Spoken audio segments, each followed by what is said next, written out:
გამარჯობათ. დღეს ჩვენ კვლავ საუბრობთ პანდემიაზე და ამჯერად საუბრობთ რეგიონულ კონტექსტში. ანუ იმის შესახებ, თუ რა ვითარებაა რეგიონში და კონკრეტულად ჩვენს მეზობელ სახელმწიფოში სომხეთში, სადაც რეგიონის მასშტაბით ყველაზე მძიმე, სამხრეთ კავკასიის რეგიონის მასშტაბით ყველაზე მძიმე სიტუაცია შეიქმნა. ახლა უბრალოდ ციფრებს რომ გადავხედოთ, ახლა ბოლო მონაცემებს 14000-ზე მეტი არის სომხეთში დადასტურებული შემთხვევა, 220-ზე მეტი გარდაცვლილი. მეზობელ აზერბაიჯანში არის 8000-ზე ოდნავ მეტი შემთხვევა და 100-მდე გარდაცვლილი და საქართველოს გამოიყურება ამ ფონზე საკმაოდ კარგი გარბით მოგზალებულად. ჩვენ ვიცით ახლა ჩვენი მონაცემები 800-ზე ოდნავ მეტი ყავს დადასტურებული და სულ 13 საბედნიეროდ გარდაიცვალა. და ის რაც დღეს ხდება სომხეთში, თავად ამ ქვეყნის მთავრობამ შეაფასა როგორც კატასტროფა. მოგეხსენებათ, რომ 6 ივნისს უკვე მოხდა ისე, რომ ადამიანები გარდაეცვალნენ იმის გამო, რომ იქ არ მოინახა მათთვის ადგილი საავადმყოფოში. და ამ სამედიცინო სისტემა აღმოჩნდა გადატვირთული და კოლაფსის წინაშე. მოგეხსენებათ, რომ ქვეყნის პრემიერ-მინისტრი და მისი ოჯახი დაავადდნენ, რომ დღეში ასეულობით აღმოჩენილი შემთხვევა ემატება.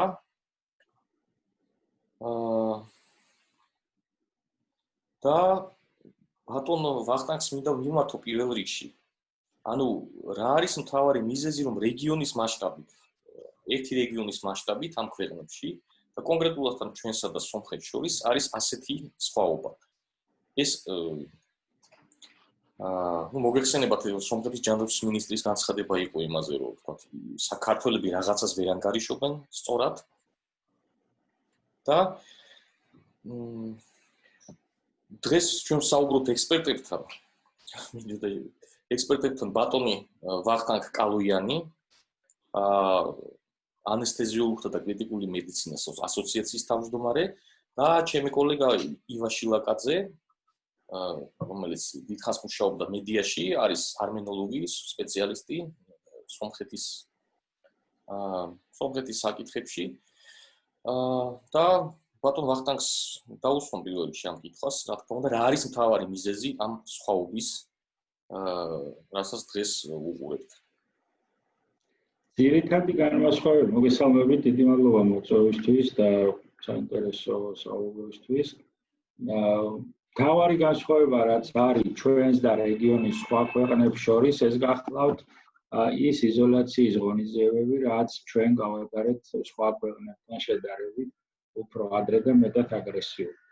ამან განაპირობა ჩვენთან რაოდენობის შედარებით დაბალი რაოდენობა და შესაბამისად გარდაცვლილთა ნაკლები ციფრი. 20 მარტს უკვე რეალურად ჩვენთან ყველა საზღვარი, ყველა ფრენა იყო დაკეტილი და ქვეყანა ბოლომდე, ესე ვთქვათ, გამოირთო, წავიდა გამორთვის რეჟიმში და აპრილის პირველ დეკადაში რეალურად ქვეყანა მთლიანად გამოირთო დაახლოებით 2-3 კვირა. ჩვენი მეზობლები წავიდნენ სხვა გზით, მათ ბოლომდე არ შეწყვიტეს კომუნიკაცია, ვთქვათ, იგივე რუსეთთან, სომხეთის მაგალითზე, იგივე თურქეთთან, აზერბაიჯანის მაგალითზე. საკმაოდ აქტიური კომუნიკაცია, არასაჰაერო, მაგრამ ვთქვათ, კომუნიკაცია არსებობდა. რაც ძირითადი განმაპირობებელი არის, ესე ვთქვათ, იმპორტის ამ ინფექციის. ეს იყო მთავარი განმასხვავებელი ნიშანი ჩვენს და რეგიონის სხვა ქვეყნებს შორის. და ციფრებში სხვაობაც ამასთან არის პირდაპირ კავშირში. სხვა მიზეზი რეალურად არ ჩანს, რამაც ესეთი მნიშვნელოვანი სხვაობა გამოიწვია. რაც შეიძლება აღარ იცხვას, აღარიცხვასთან დაკავშირებით ყოველთვის იყო კითხვები ჩვენთანაც ხო არ არის თქვა ტესტების ნაკლებობის გამო და რაც რა თქმა უნდა ობიექტურად იყო ჩვენ ტესტების პრობლემა ჰქონდა, თუმცა ჯამურად აღარიცხვის სისტემა ჩვენთან გამართული იყო და ჩვენ შევდივართ ესე ვთქვათ იმ სანდო ქვეყნების ჯგუფში, რომელთა სტატისტიკაც სანდოა და ვთქვათ შეიძლება სტატისტიკურ ცდომილებაში ან რაღაც მეთოდოლოგიურ ცდომილებაში ციფრები რა ჩვენა გვაქვს, მაგრამ ის ტრენდი, ის ძირითადი ვითარება რაც არის, რეალურად ასახავს სურათს, რაც ქვეყანაშია და თქვათ ეს არ არის როგორც ბევრ სხვა ქვეყნებში, რომელსაც საერთოდ არ ითქვის ტესტირებაზე, ან რომლებიც განსხვავებულად არ არსებობს ტესტები, ან რომლებიც ძალიან არა, თქვათ, თანმიმდევრულად აკეთებენ. ამას ჩვენ მაქვეყნებს რიგში არ შევდივართ, ჩვენ შევდივართ სანდო ქვეყნებს რიგში. შესაბამისად, მე არ მგონია, რომ აღრიცხვის პრობლემა იყოს ჩვენი მთავარი კარგი შედეგის, შედარებით კარგი შედეგის მიზეზი ჩვენთან არის დროული ლოკდაუნი. ამას ისი შემდგომი პრობლემები, რა თქმა უნდა, ალბათ ექნება, თუმცა აქამდე რაოდენობის და სიკვდილობის თვალსაზრისით და პირველ რიგში ჯანდაცვის სისტემაზე ზეწოლის თვალსაზრისით რეალურად კარგი შედეგი მოხდა. ის თქვათ, რაც ხდება ეს თქვათ, სამწუხაროდ აზერბაიჯანის საბედნიეროდ ერთჯერ არ ხდება და იმედია ამას თავს აარიდებენ, მაგრამ რაც ხდება სამწუხაროდ სომხეთში თქვათ უადგილობის გამო პაციენტებს ახმარებას შეუჩენენ, რეალურად ამ ძალიან მკაცრმა გამორთვამ რეალურად ეს ჩვენ თავიდან და ბატონო ვახტანგ, ანუ მე ახლა როდესაც ვათვალიერებ თქვათ იგივე სომხეთის ქრონიკას, ხო, რა უძღოდა წინა მაფეთქებას, იყო თქვათ ისეთი ნიუსი, ისეთი ახალი ამბავი, რომელიც დათარიღებული იყო 22 მაისით, რომ სომხეთმა შეწყვიტა იზოლაციაში გადაყვანა უცხოეთიდან შემოსული პირების და იზოლაციაში გადაყვანა კორონავირუსით დაავადებულ უსიმპტომო ადამიანების. ანუ თქვათ იმათ ამწესებდნენ სახლში, თქვათ არა სასტუმროში და არა სტაციონარში, არა სავარგულში, არამედ სახლში და იქ სადაც იქ უნდა მიეხედოთ თქვათ ექიმებს. ანუ შეეძლოთ თუ არა ამას შეესრულებინა როლი. ასეთი განსაზღვრული როლი და გადამწყვეტი როლი. ამისთვის უნდა ვიცოდეთ, რომ იზოლაციაც და კარანტინიც ორივე ესე ვთქვათ შემზღუდავი ღონისძიება, რომელიც თანაბრად ეფექტურია, მან მნიშვნელოვანი არის, რამდენად ადეკვატურად სრულდება იზოლაციის წესები. იმისთვის რომ ეს დასკვნა გავაკეთოთ, უნდა ვიცოდეთ, რამდენად მკაცრად შესრულდა და რამდენად მკაცრად იყო მართული თვითონ თვითიზოლაციაში მყოფი მოქალაქეების მიერ შესრულება ამ წესებზე.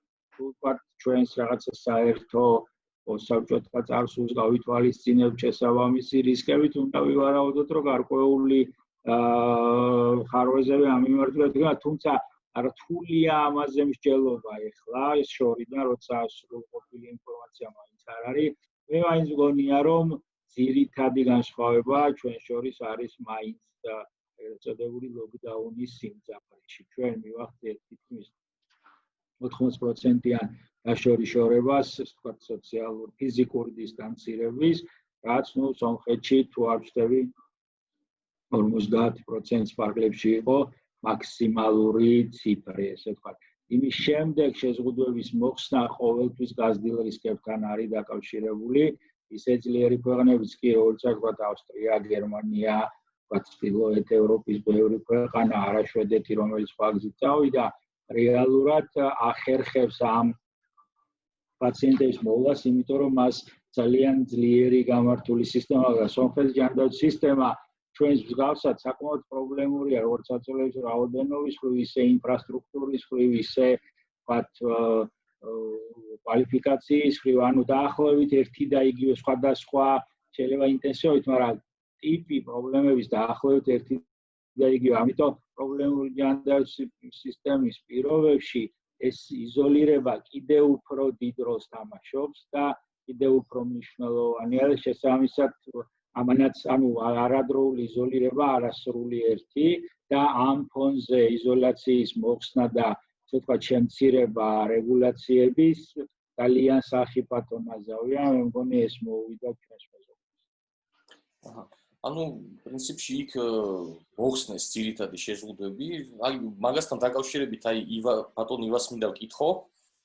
ანუ როგორ მოხდა ისე რომ ვთქვათ სომხეთის მთავრობა, რომელიც ცნობილია როგორც ახალგაზრდა რეფორმატორი გუნდი, რომელიც მოვიდა ამ ქვეყნის სათავეში საერთო სახალხო პროტესტის შედეგად, რომელსაც ჰქონდა ამბიცია რომ გაეტარებინა რაღაც, რომ ატარებს ქვეყანაში პროგრესულ რეფორმებს და ის ყველა სფეროში, ასე ვთქვათ. რატომ მოხდა ასე, რომ დღეს ფაქტიურად ამ კონკრეტულ საკითხში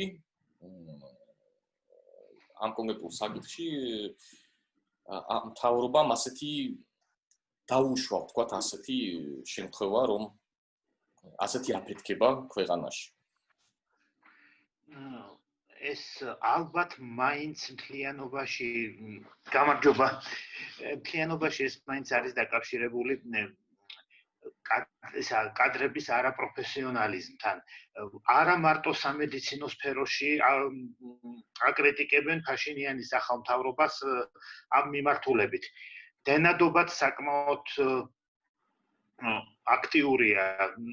ამ ხნის 2 წელიწადია ფაშინიანი ხელისუფლებაშია და მისი გუნდის წევრები უკვე იცვლებიან. რამდენიმე ადამიანი საკვანძო თანამდებობებიდან გაუშვა და სხვები მიიყვანა. თუმცა ჯანდაცვის მინისტრი თოროსიანი, რომელიც თავიდანვე ამ თანამდებობაზე იყო, ამ სფეროს წარმომადგენელია და მედიცინის მენეჯმენტის სფეროში მუშაობდა მანამდეც და პროფესიონალიზმის პრობლემა მას თითქოს არ უნდა ქონოდა.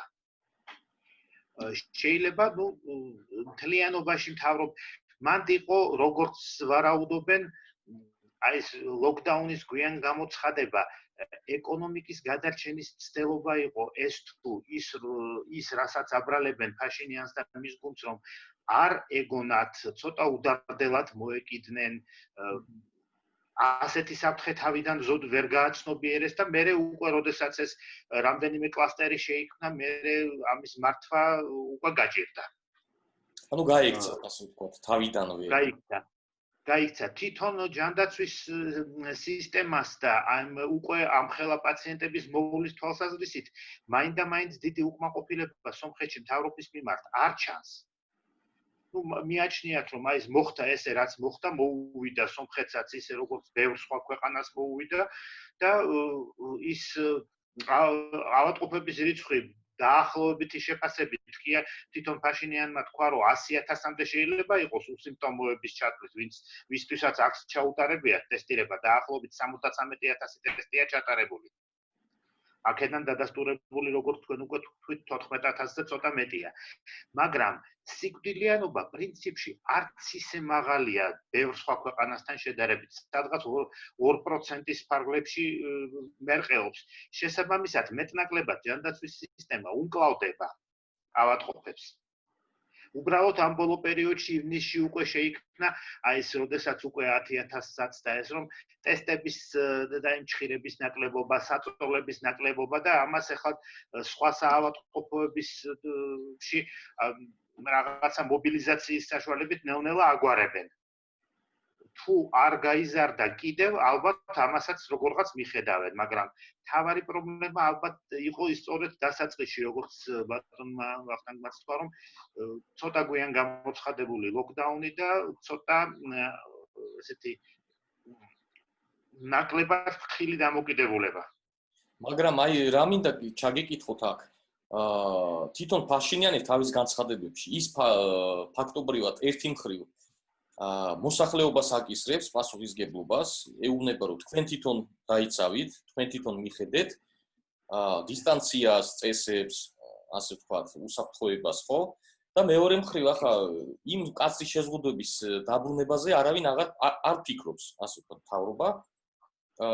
იმის მიუხედავად, რომ ვთქვათ, ამდენი შემთხვევების რაოდენობა იზრდება, ხა ის დრამატულად ბოლო დღეების განმავლობაში. ანუ ამაზე რას ამბობენ, ვთქვათ, სომხეთში გინდა ექსპერტები, გინდა საზოგადოება, ვთქვათ, ამასაც გაგებით ეკიდებიან, ვთქვათ, რომ ეკონომიკა უნდა იმუშაოს საფრთხის მიუხედავად? ალბათ ამასაც გაგებით ეკიდებიან, უბრალოდ ცოტა პრობლემა გაჩნდა მისი ამ ახალი კამპანიის გამო, რომ გამოვაქვეყნოთ იმ ადამიანების ვინაობა, ვინც არიცავს წესებს, ამას მიხედონ მეზობლებმა, ახლობლებმა ნახსავებმა. ფოტოებს დებს, რომ აი ესენი რა ნიღბის გარეშე დადიან ხო და კი შემოიღო ახალი წესი, რომ ესე იგი სამოქალაქო აქტივისტები ივლიან ქუჩებში, ეზოებში და მიუთითებენ ყოველგვარი ჩხუბის და იმის გარეშე ადამიანებს, რომ დაიცვან ეს წესები და ფაშინიანი თვითონ ვარაუდობს, რომ ამან შეიძლება შედეგი უკეთეს შემთხვევაში სადღაც 1 კვირის 10 დღის შემდეგ მოიტანოს, იმიტომ რომ ინკუბაციის პერიოდი აქვს ამ ავადმყოფობას. შესაბამისად, ამ წუთში ლაპარაკი იმაზე, რომ მკაცრი ლოკდაუნი დაბრუნდეს, ნამდვილად არ არის სომხეთში. კარგი, ბატონ ვახტანგს მინდა ვკითხო, ანუ ჩვენ ნახეთ, რომ შეიქმნა პეტიცია, ასე ვთქვათ, საქართველოს მოქალაქეების, დავეხმაროთ სომხეთს, რაღაც გარკვეული რაოდენობის ხალხმა დაუჭირა ამას მხარი. ვნახეთ, რომ საქართველოს მოქალაქეების რაღაც ნაწილმა, ძირითადად სომხური წარმომავლობის, მათ უკვე გადასცეს, ვთქვათ, რაღაცა დახმარება სომხეთს ამასთან დაკავშირებით. თქვენი აზრით, საქართველოს ჯერჯი, ვთქვათ, სომხეთს დღეს ჭირდება, ვთქვათ, საქართველოს ვთქვათ, ჯანდაცვის სისტემის მხრიდან სამედიცინო სფეროში რაიმე დახმარება და მეორე საქართველოს აქვს თუ არა რესურსი იმისი, რომ რაღაც დაეხმაროს მეზობელ ქვეყანას ამ სიტუაციის გადატეხაში, ასე ვთქვათ. თქვენ სწორად ძალეთ, ერთი უნდა დავადგინოთ, დახმარება ჭირდება თუ არა და რა სახის დახმარება ჭირდებათ. ამასთან დაკავშირებით საგარეო საქმეთა სამინისტროს და ჯანდაცვის სამინისტროს აქვს როგორც ვიცი კომუნიკაცია და მათი მთავარი პრობლემა არის საწოლების ნაკლებობა, ძირითადად ტექნიკურ აღჭურვილობაზე ნაკლებად ვთქვათ ამბობენ პრობლემას. ეს ერთი საკითხი, ჩვენ რა რესურსი გვაქვს. ამან ორი გზა არის, ხო? ან უნდა შევეცადოთ, რომ იქ გაუზარდოთ საწოლების ფონდი, ან მეორე ვარიანტი არის, რომ ვთქვათ, გარკვეული პაციენტების რაოდენობა აქეთ ვთქვათ წამოვიყვანოთ. თუმცა, აქ გასათვალისწინებელია შემდეგი, მაგრამ ჩვენ რომ უნდა წამოვიყვანოთ მნიშვნელოვანი რაოდენობა პაციენტების, რომ იმათვის ამას კონდეს სისტემური შედეგი, ისი რესურსი ჩვენ სამწუხაროდ არ აქვს. ჩვენ შეგვიძლია მაქსიმუმ ვთქვათ 10 პაციენტი, ძიმე პაციენტს გულისხმობ ვთქვათ 20 პაციენტი, რომლის ტრანსპორტირებაც ისეთ საკმაოდ რთულია ძიმის გამო ამ ხელაგზაზე და თან ჩვენი რესურსი მეც ჩემი ვარაუდით ვერ გაწოდება. რომ ვთქვათ აი 10, 20, 30 კრიტიკული პაციენტი იქნება მაქსიმუმი და მე არ ამგონია რომ ამან ვთქვათ მნიშვნელოვანი ამოსვლის საშუალება მიცეს ჯანდაცვის. შეიძლება შევთავაზოთ ჩვენი გამოცდილება იგივე ვთქვათ ხელების ცენტრებთან დაკავშირებით და მობილურ ხელების ცენტრებთან დაკავშირებით, მაგალითად აი საველე ჰოსპიტალის ტიპის, რომლის ინფრასტრუქტურაც ჩვენი უცხოელი პარტნიორების დახმარებით საკმაოდ კარგი გვაქვს და მძლავრი, აჩვენებდა სამინისტროს მეჩარის გადაუდებელი დახმარების ვთქვათ ცენტრ საგანგებო სამსახურს 112 და ვთქვათ ეს შეიძლება შევთავაზოთ, რომ ვთქვათ რამდენიმეც ყველაზე მძიმე და ცხელ წერტილში გავეხმაროთ აი მობილური ხელების ცენტრების ესე ვთქვათ ორგანიზებით, სადაც უკვე დიდ რაოდენობა პაციენტებს შეუძლებს ხელებით რომ ვთქვათ მოვაცილოთ სისტემას და ამით შეიძლება ამოსუნთქ საშუალება მივცეთ. რამდენადაც ვიცი ტესტებით მეტნაკლებად უზრუნველყოფილები არიან და მაგაში დიდი დახმარება საჭირო არ არის, ისევე როგორც ვთქვათ დაცვის საშუალებებში.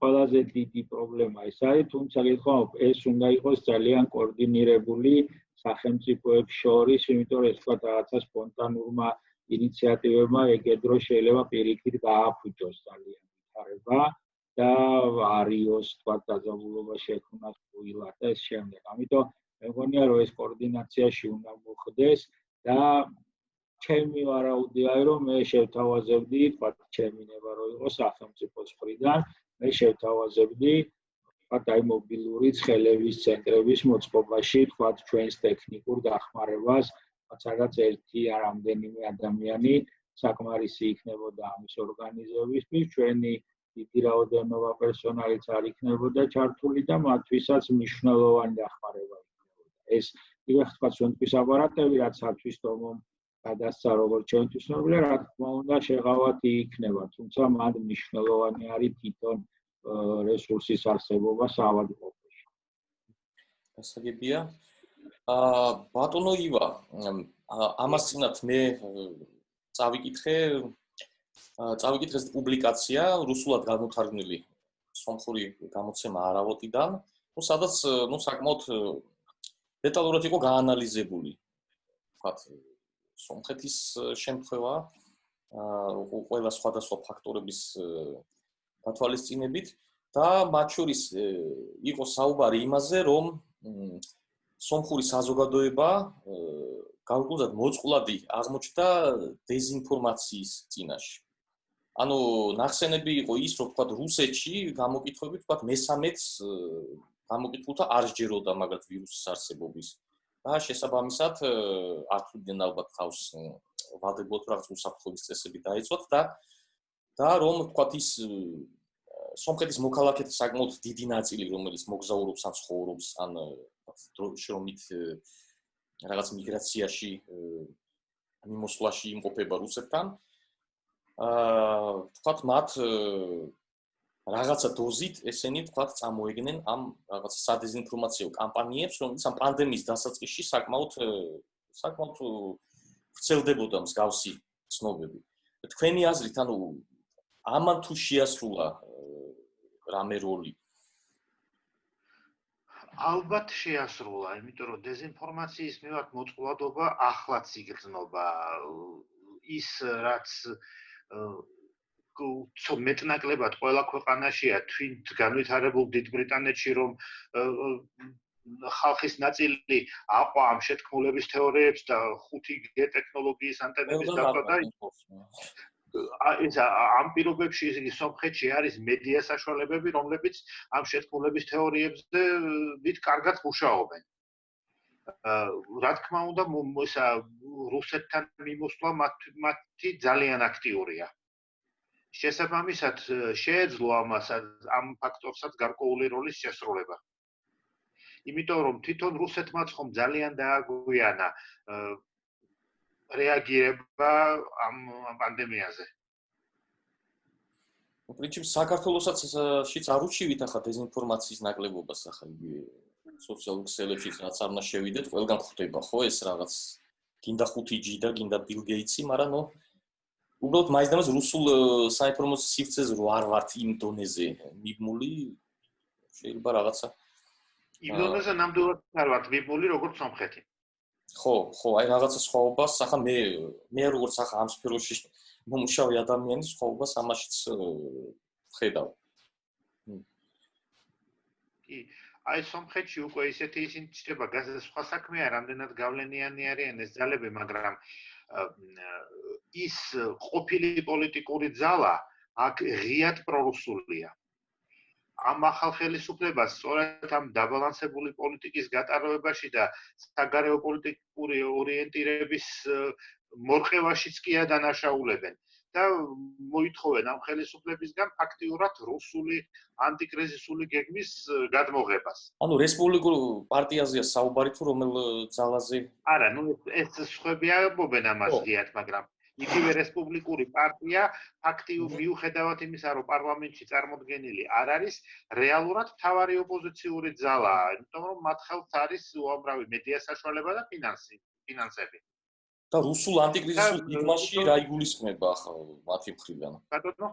რუსულ ანტიკრიზისულ გეგმაში რა იგულისხმება ამ შემთხვევაში? აი ისა პირდაპირ თხოვლობენ, რომ ეს პირდაპირ ამბობენ, რომ ფაშინიანის მთავრობა არაკომპეტენტურია, ვერ ართმევს თავს ხელისუფლებას, მის პირდაპირ გადადგომას თხოვლობენ და თხოვლობენ უფრო პროფესიული მთავრობის შექმნას, რომელიც ამ ანტიკრიზისულ გეგმას უფრო აქტიურად აამუშავებს და პირდაპირაც მოუწოდებენ, რომ გამოიყენოს სტრატეგიული პარტნიორის გამოცდილება.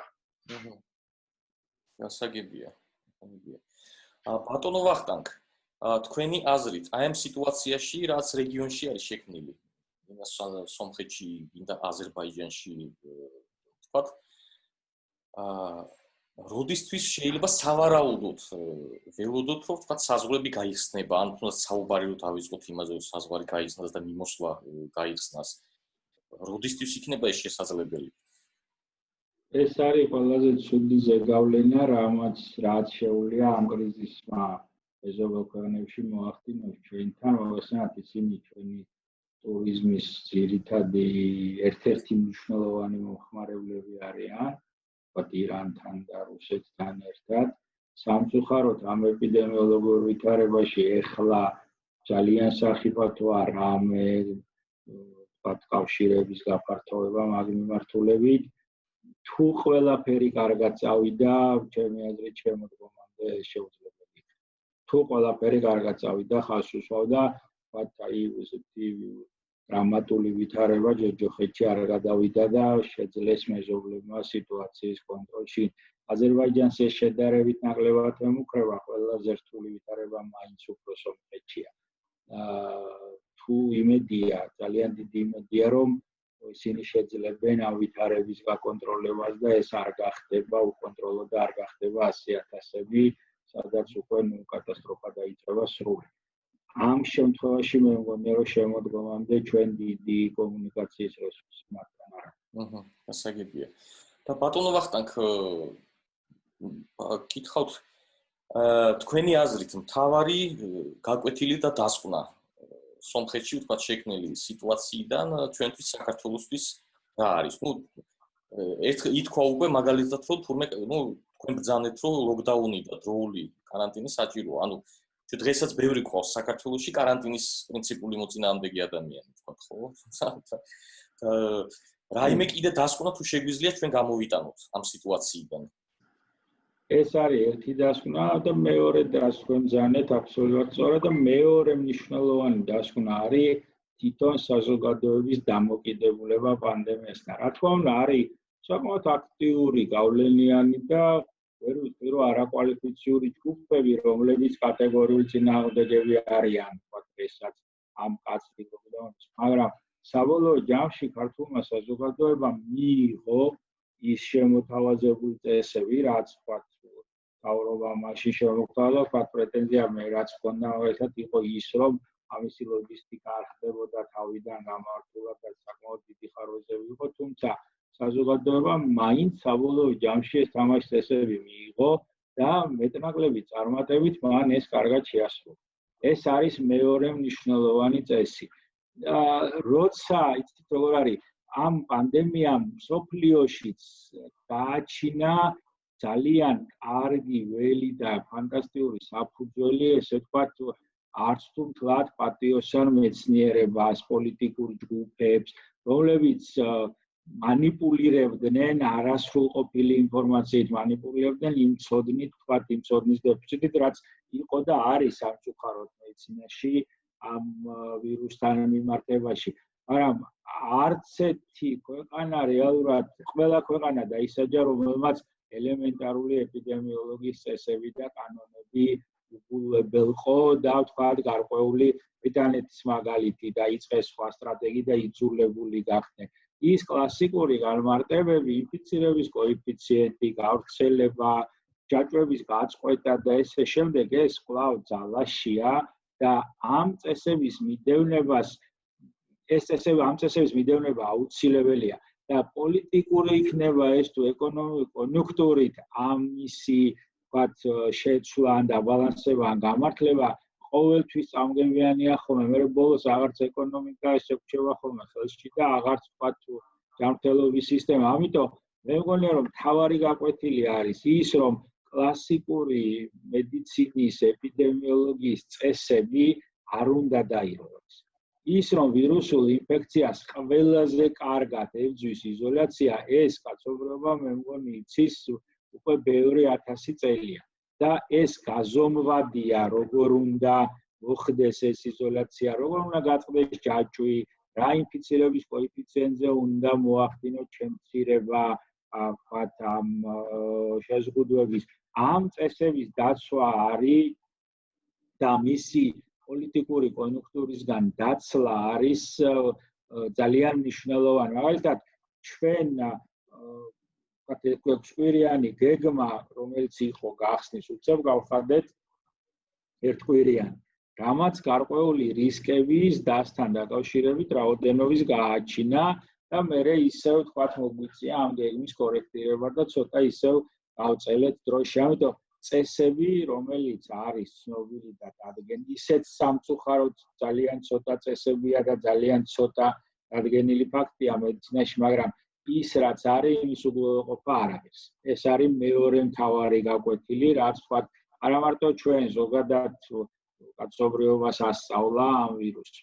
იგივე მედიკამენტებთან დაკავშირებით სპეკულაციები, ვთქვათ, რაღაც ექსპერიმენტულ თერაპიებთან, ვთქვათ, საფონდო ბიუჯეტის თამაშები, ეს ყველაფერი არის, ვთქვათ, ის ლექი, რომელიც ამოდის ამ დუღილის დროს, თუმცა წესები არ უნდა დაირღვას.